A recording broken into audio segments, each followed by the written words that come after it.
Hi dear रैयामा, स्वागत है आपका CM study point YouTube channel पर। मैं डियर्स, इससे पहले मैं 2 वीडियो अपलोड कर चुके हैं और इसमें आज मैं आगे बात यहाँ से लेकर चालू कर रहा हूँ कि पिछले वीडियो में था आपको मोहम्मद बिन तुगलक के बारे में बोले थे।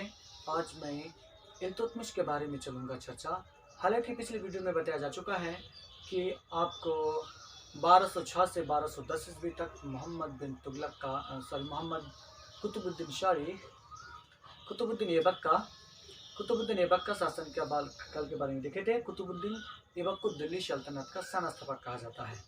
कुतुबुद्दीन ऐबक को दिल्ली का संस्थापक कहा जाता है और उसका दिल्ली सल्तनत का वास्तविक संस्थापक किसको कहा जाता है?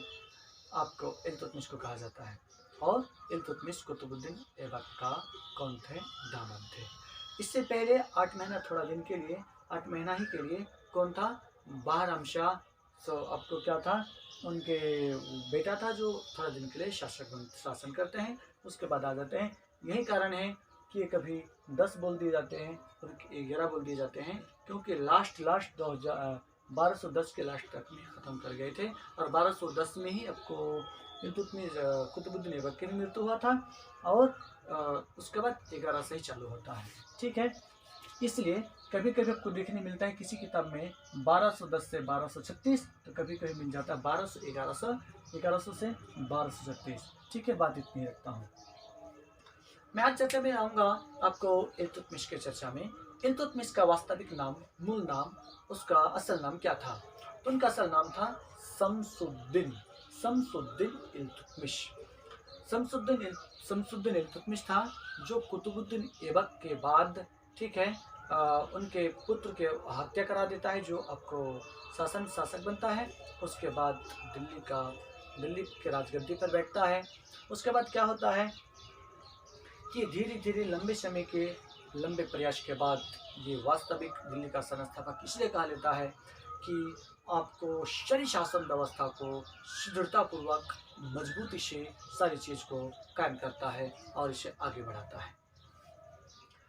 अब क्या कहेंगे कि देखिए इल्तुतमिश 1210 ईस्वी में दिल्ली का शासक बनता है। यह दिल्ली सल्तनत का वास्तविक संस्थापक भी कहलाता है और ये ऐबक का एक गुलाम थे। कुतुबुद्दीन ऐबक का एक गुलाम थे, एक ऑफिसर थे, कर्मचारी थे। और क्या था कि ये तुर्किस्तान, चूँकि तुर्किस्तान से था, तो तुर्किस्तान का ये इलबरी तुर्क था। वो कैसा था? इलबरी तुर्क था। और ये क्या था? जब कुतुबुद्दीन ऐबक के शासनकाल में वह एक गुलाम थे, एक ऑफिसर थे, तो उस समय क्या हुआ करते थे? वह एक आपको बदायूं शहर का वो सूबेदार हुआ करते थे। बदायूं शहर का सूबेदार थे। ठीक है, इनके शासनकाल में बात की जाए तो राज साम्राज्य को सुदृढ़ करने के लिए, मजबूत करने के लिए, शासन व्यवस्था को बेहतर बनाने के लिए उन्होंने क्या किए थे? आपको 40 दल का स्थापना किया था। 40 दल या तुर्कान ए चहलगानी। इसके में क्या होता था? इसमें शासन को मजबूत बनाने के लिए उसकी क्या कहते हैं, प्रशासक जिम्मेदार के रूप में 40 विश्वासी, जो राजा सम्राट जिस पर विश्वास करे और उसके विश्वास पर खरा उतरे, अर्थात वो धोखाधड़ी ना करे कि जिस विभाग में वो काम करे। इसी हिसाब से क्या हो गया? तुर्काने चहलगानी अर्थात 40 दल का स्थापना किया था और बनाया था। और इस प्रकार से क्या हो गया कि उनके शासन व्यवस्था सचमुच आगे बढ़ने लगता है। और 1215 ईस्वी में तराइन में एल्दोज होता है। एल्दोज से युद्ध होता है। हालांकि एल्दोज कौन था? आपको आगे पिछले वीडियो में बता दिए थे कि एल्दोज की बेटी से शादी होता है कुतुबुद्दीन ऐबक का, उसको हरा देता है। हालांकि शुरुआती दौर में एल्दोज को भी वो खुश रखने का कोशिश करता है। उसके बाद क्या हो जाता है? 1229 ईस्वी में, चूँकि उस समय ये तुर्किस्तान के थे भी, तुर्क अफगान के लोग होते थे और विश्व के इस्लामी खलीफा तुर्किस्तान में हुआ करता था। तुर्किस्तान में लास्ट में बगदाद में, इराक बगदाद में हुआ करता था। तो बगदाद के कौन खलीफा? बगदाद के खलीफा अब्बासी से 1229 ईस्वी में वो क्या करता है? सुल्तान का पद या उसको मान्यता हासिल करता है। उसके बाद क्या कहा दिया जाए कि सर्वप्रथम यो शुद्ध अरबी शैली में सिक्का निर्माण, सिक्का बनाने ढालने का आपको किसे है, ये आपको कुतुबुद्दीन सॉरी इल्तुतमिश को ही जाता है। सिक्का में क्या किए थे, सिक्का दो तरह के बनाए थे, एक था टाका, एक था जित्तल। एक था टाका, दूसरा था जित्तल। एक था टाका, दूसरा था टांका, दूसरा था जित्तल। टाका किसका होता था, चांदी का होता था। टाका किसका होता था, चांदी का होता था। जित्तल किसका होता था, जित्तल आपको तांबा का होता था। उसके बाद इनके कार्यों में आप कई बातों तो देखी जाएगी, ठीक ही है, लेकिन आपको क्या कहा जाए, अजमेर, अजमेर में जो एक मुसलमानों का जो एक दरगाह हुआ करता है, फिर मजार लगता है, तो वहाँ पर कौन है, ख्वाजा मोइनुद्दीन चिश्ती का वहाँ पर मकबरा है, जो कुतुबुद्दीन ऐबक के साथ के शासनकाल में भी था, और उसकी दरगाह को बनाया था, कौन बनाया था, इल्तुतमिश बनाया था। यानी मोइनुद्दीन चिश्ती के दरगाह का निर्माण इल्तुतमिश ने ही कराया था। मोइनुद्दीन चिश्ती के दरगाह का निर्माण इल्तुतमिश ने कराया था। अब बात देखते हैं कि उन्होंने शासन व्यवस्था में एक और चीज में सुधार किया था, परिवर्तन लाया था, उसका नाम था एकता प्रथा। उसका नाम क्या था, एकता प्रथा। उसका नाम क्या था, एकता प्रथा, जिनको संस्थापक, जिसका भी शुरुआत प्रारंभ आपको इल्तुतमिश ने ही किया था। किसने किया था, इल्तुतमिश ने ही किया था। उसके बाद ये मकबरा का निर्माण जहाँ पर जो राजा या शासक सम्राट की मृत्यु होती है, मृत्यु होने के बाद जहाँ पर उसको कफन दफनाया जाता है, यानी कब्रगाह, कब्रिस्तान, तो कब्रिस्तान तो जनरल हो जाता है, बट जहाँ पर जिसको अकेले किसी एक शख्स को या उसके साथ कुछ लोगों को जो किया जाता है, तो एक मकबरा, तो मकबरा का निर्माण करने का श्रेय भी किसको जाता है, इल्तुतमिश को ही जाता है। भारत में सर्वप्रथम सबसे पहला मकबरा का निर्माण इल्तुतमिश ने ही कराया था। उसके बाद उस आजमेर में एक आलीशान मस्जिद भी बनाए थे, ठीक है, तो आजमेर की मस्जिद का भी निर्माण इल्तुतमिश ने ही कराया था।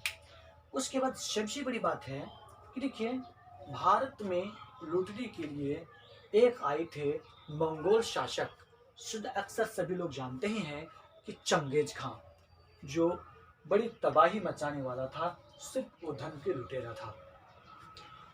तो भारत भी आए थे, वो भारत भी आए थे, और भारत आने वाला उस समय जब आए थे तो 1221 ईस्वी में आपको 1221 ईस्वी में आपको मंगोल के जो मेन हीरो, मेन लुटेरा था, चंगेज खां था, तो उसी समय आए थे, और उससे इल्तुतमिश ही टकराया था, और भारत से उसको रक्षा भी किया था, यूँ कहा जाए तो, यूँ कही जाए तो रक्षा भी किया था, और उसको टकरा कर उसे वापस भगा दिया था, ठीक है। यानी कि मंगोल से बचाया था इल्तुतमिश ने ही। मंगोल के लुटेरा चंगेज खां जो था, उसको मंगोलों से बचाया था इल्तुतमिश। उसके बाद क्या हो जाता है, इसी प्रकार समय आगे बढ़ते हुए उनकी मृत्यु भी होती है। मृत्यु कब हो जाती है, 1236 ईस्वी में उनकी मृत्यु हो जाती है, और उत्तराधिकारी के रूप में यहाँ पर एक संघर्ष की दौर बन जाता है। उत्तराधिकारी के लिए अगला राजा कौन बनेगा, तो यह इल्तुतमिश जीते जी ही रहते हुए ही अपनी पुत्री बेटी राजिया सुल्ताना को चाहता है, ठीक है, उनको उत्तराधिकारी सिलेक्शन कर लेता है। लेकिन उनके पास जो कर्मचारी थे, उनके अफसर थे जो, ठीक है, अफसर थे, तो क्या चाहता था कि वो क्या था, उनका एक बेटा था, उन्हें चाहते थे कि ये नहीं बने, ठीक है, वो नहीं बने। लेकिन क्या हो जाता है, आखिर विरोध के बाद क्या हो जाता है कि उनके पुत्र को ही अस्वीकार होता है, और राज्य सुल्ताना ही क्या बन जाता है, शासक बन जाते हैं। और सिर्फ इतना ही बात नहीं, विश्व का पहला, भारत का पहला आपको महिला शासक बनने का गौरव राजिया सुल्ताना को ही प्राप्त होता है। उनका बेटा का नाम था रुकनुद्दीन। उसका बेटा का नाम क्या था, रुकनुद्दीन। रुकनुद्दीन फिरोज उनका पुत्र का नाम था। और क्या था कि इससे पहले अब तक शासक का पुत्र शासक या शासक का बेटा को चुनाव, यानी कि अगला सम्राट शासक प्रशासक कौन बनेगा, यह समय इतना दिन नहीं था, अर्थात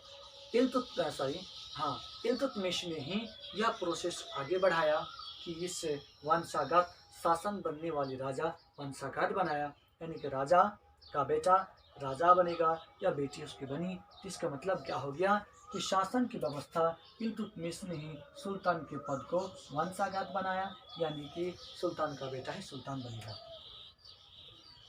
तो कब बन गया?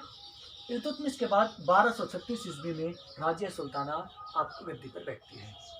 और क्या हो जाता है कि अमीरों के बीच टकराव होने के बाद उनके अमीर उत्तराधिकारी के लिए उसको बेटा रुकनुद्दीन को चुनता है, लेकिन फाइनली लास्ट में राजिया सुल्ताना 1236 ईस्वी में शासक बन जाती है, जो महिला शासक के रूप में पहला काम होता है। चलिए अब आगे चलते हैं राजिया की चर्चा। अब चलते हैं राजिया।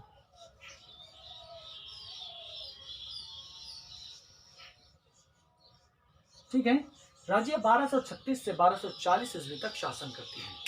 राजिया 1236 से 1240 ईस्वी तक शासन करती है और इसके शासनकाल भी बड़ा बेहतर अंदाज से होता है। बोला जाता है यथा नाम तथा गुण, जैसा पिता वैसा पुत्री। लेकिन यहाँ पर पुत्र ना हुआ, यहाँ पर पुत्र ना हुआ, यही कारण है कि इल्तुतमिश ने पुत्र को ना चुनकर पुत्री को चुना। तो क्या हो गया, 1236 ईस्वी में राजगद्दी में बैठने के बाद शासन व्यवस्था को चालू करता है। उस समय मुसलमानों में जो पर्दा प्रथा हुआ करती थी उसका त्याग करता है, सिर्फ कोट पहनती है, सिर्फ एक टोपी पहनती है और डायरेक्ट अपने राजमहल में, राज दरबार में अपने कर्मचारियों के, दरबारियों के बीच चेहरा करके, मुंह करके खुला बैठ जाती है। इसमें मुसलमान और मुस्लिम सरदारों, अफगानपुर के सरदारों अमीरों को ये बात बिल्कुल गवारा नहीं करता और अच्छा नहीं लगता है। यही कारण है कि आगे चलकर उसका मृत्यु का कारण बन जाता है। कई इतिहासकार, कई किताबों में तो बात यहाँ तक आ जाती है कि अगर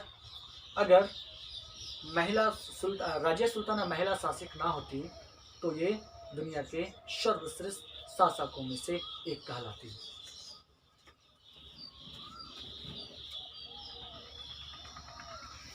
और क्या था कि सर्वश्रेष्ठ शासकों में कहलाती और उसकी शासन व्यवस्था भी लंबे दिन तक चलता और चूंकि यंग भी थी, तो इन सभी चीज़ों से उनको आगे बढ़ना पड़ा।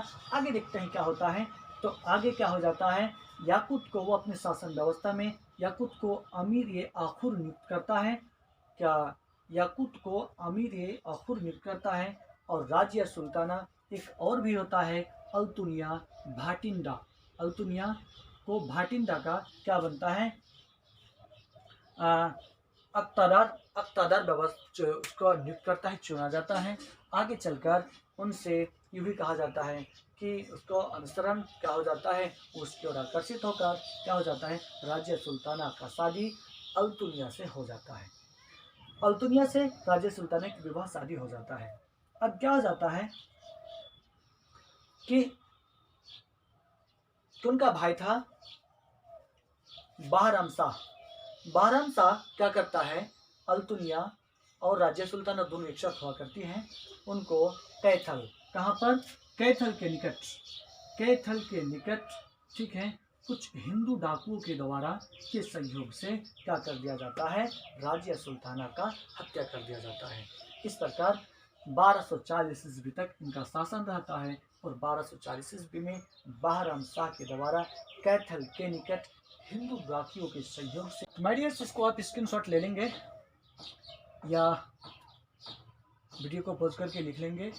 और कैसा लगेगा, इसमें मैं किस तरह से परिवर्तन लाऊं, ये मेरी तीसरी वीडियो है जो बोल में इस तरह से बताने की। वैसे मुझे बोलने की ज़्यादा आदत, एक्सपीरियंस है, मैं क्लास में ज़्यादा बोलता हूँ। जैसे 7 साल से मैं क्लास चलाता हूँ, लेकिन यूट्यूब में बिल्कुल नया हूँ।